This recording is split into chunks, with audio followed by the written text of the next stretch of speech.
with us in a small, intimate setting, I'd just take a quick poll. How many of you ate breakfast before coming here today? That's a good number. How many of you plan to eat lunch or supper later?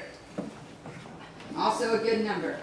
How many of you will wait till next Sunday to eat again? Nobody. Why not? You'd starve. You'd starve. You'd get hungry and weak and die.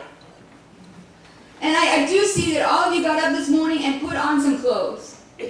I appreciate that. I thank you very much. How many of you will wear those same clothes tomorrow and Tuesday and Wednesday and Thursday and Friday? No. How many of you will change your clothes tomorrow? Why will you not wear the same clothes all the time? There would be some smelling happening. They would smell. They would look funny. So we know that we're physical beings, and we know that we need to eat every day. We know that we need to sleep and bathe and brush our teeth, and before we go out into the world, we know that we have to put on clothes. And most of us do these things without even thinking about it, right? It's a habit. It has become our morning routine. And no matter how busy a day we have planned, no matter how hectic our life was yesterday, we make the time every morning to do those basic things because it's important, because it matters, because we deem it necessary. Of course, we also do a lot of things every day that aren't really necessary, don't we?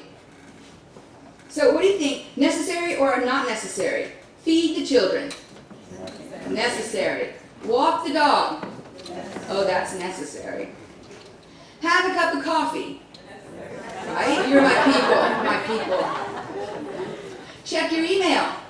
Necessary. Check the weather. Check your Facebook page. Necessary. What about prayer? How many of you consider prayer a daily necessity? What about transformation? Do you do that every day? Because Paul says we do. Paul says we do that every day. Paul speaks often of transformation in his many letters to the churches, of putting aside the old and putting on the new, of laying down our old lives, our old selves, our old ways of being in the world, and starting over, starting fresh with a clean slate and a clean soul and a whole new life. And giving everybody in our lives a clean slate and a whole new life every day. The way Paul describes transformation, it's not a one-time event. It's not an abracadabra, all of a sudden, fairy godmother kind of thing. It's a constant goal. It's a lifelong process. And you have to be intentional about it. Like steering a ship on the open seas, you have to stay at the wheel because life will transform you. It will. Just like the currents and the winds will push a ship around, and you have to stay at the wheel or you will start to drift. And you will wind up way, way off course with little drifts that seem imperceptible at first. But putting aside the old and putting on the new is like that. You have to just stay at it constantly. You have to be intentional.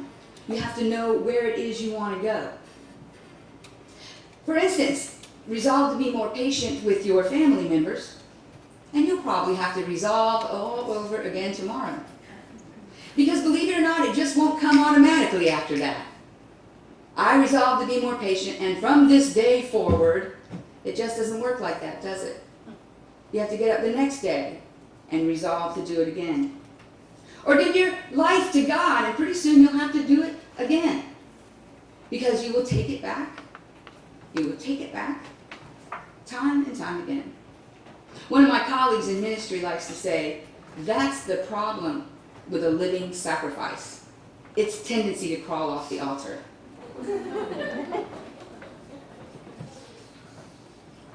I can give you a real-world example of this kind of ongoing, focused transformation. A woman I used to work with had a habit of biting her nails. And I mean, she would chew them down to painful little nubs, and they would bleed. So people in the office were fond of giving her advice, of course, on how to stop doing that, right? Chew gum. Paint your nails with pepper sauce. Wear gloves. All the remedies. And nothing ever seemed to work. Until one day, we noticed that she showed up with great natural nails. And we were all astounded. So we couldn't wait to find out, what's your secret? What finally worked? And she said, I just promised myself that whenever I realized I was biting my nails, I would make myself stop right then. Well, how do you like that? How do you like that logic? So no kidding, pretty soon this woman began to lose weight. And while the rest of us were snacking on donuts and Diet Cokes in the break room, she slimmed down to positively svelte. And you know we all wanted that secret, right? So we asked her, and this is what she said. She said, I just promised myself that whenever I realized I was eating junk food, I would make myself stop right then. So now we all hated her. But my point is that we are transformed, not all at once, but over and over and over and over again. When you realize that you have wandered from your true north, when you recognize a stone of resentment in your heart, when you notice that you are spiritually dry, you could promise yourself that you will do something about it right then. You can reach out to a God who is always with you, always listening. For as many of you as were baptized into Christ, you have clothed yourselves with Christ. So there is no longer Jew or Greek. There is no longer slave or free. There is no longer male or female, for you are all one in Christ Jesus. So that's how it begins, this transformative journey, this time of becoming all God had imagined we would be. This is how it begins, with baptism, with that sacrament of surrender, when we clothe ourselves with Christ. But it doesn't stop there. It can't stop there. It has to continue all our lives. Every morning, every day, we have to choose again. We choose whether we clothe ourselves with Christ, whether we put on love and compassion and kindness before we step out into the world, or whether we walk out wearing something like pride, or ambition, or haste, or greed. You choose every day whether you will start the day with a brand new, fresh heart and give everyone a clean slate, or whether you will carry around all those resentments and regrets. You choose whether you'll feed your spirit or your lesser appetites. But every day, the things that you choose are changing you. They are transforming you in a million imperceptible ways, for better or for worse. So let God do the changing, won't you? Open yourself to the one who knows the dream that you can be. Give yourself over and be transformed today and every day. Amen.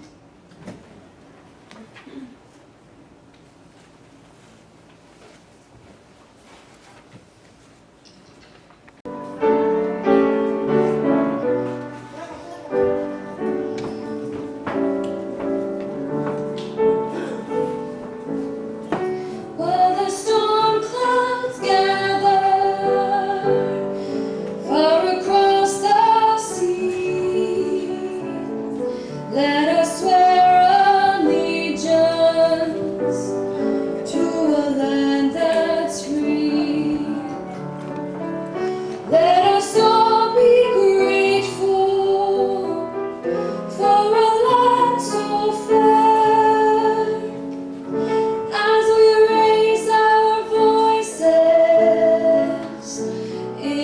sun.